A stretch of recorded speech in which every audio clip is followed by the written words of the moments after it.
Good afternoon, my friends. Welcome to our New Testament challenge. Today I'm going to be sharing with you some thoughts and reflections from the fourth chapter of the book of 2 Timothy. This is the last chapter of 2 Timothy. Paul continues to speak to his disciple, to his young protege, Timothy, sharing with him some encouragement. In the end, he says, continue to do what you're called to do. Continue to preach, to do the work of the evangelist. Continue to preach, continue to share.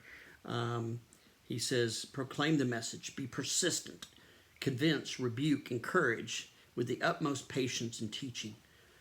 He says, and then this one is, this next verse, a lot of people use it today. It says, for the time is coming when people will not put up with sound doctrine, but having itching ears, they will accumulate for themselves teachers to suit their own desires, and will turn away from listening to the truth and wander away to myths. Of course, most of the times this passage is used is when the person speaking this is convinced, totally convinced, that they are right and everybody else is wrong.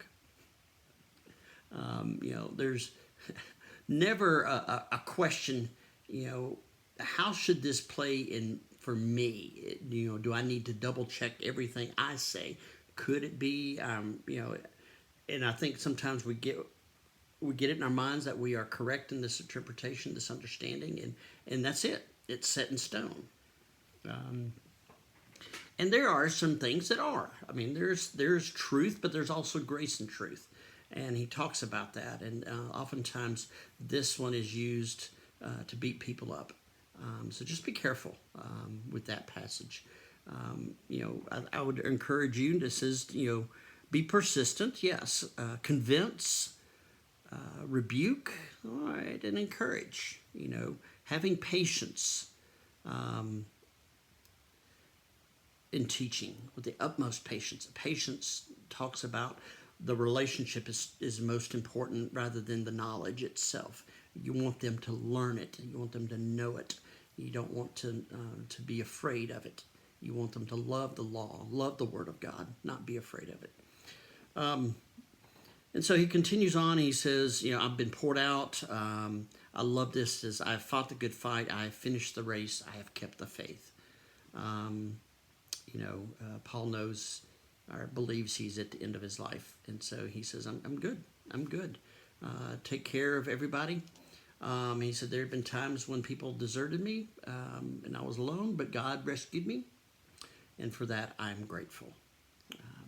It's an interesting end of the of this letter. And then he says, greet Prisca and Aquila and the household of Onesiphorus. Prisca and Aquila, husband and wife.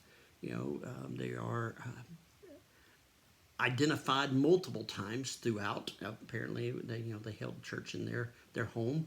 And so it's interesting to hear that.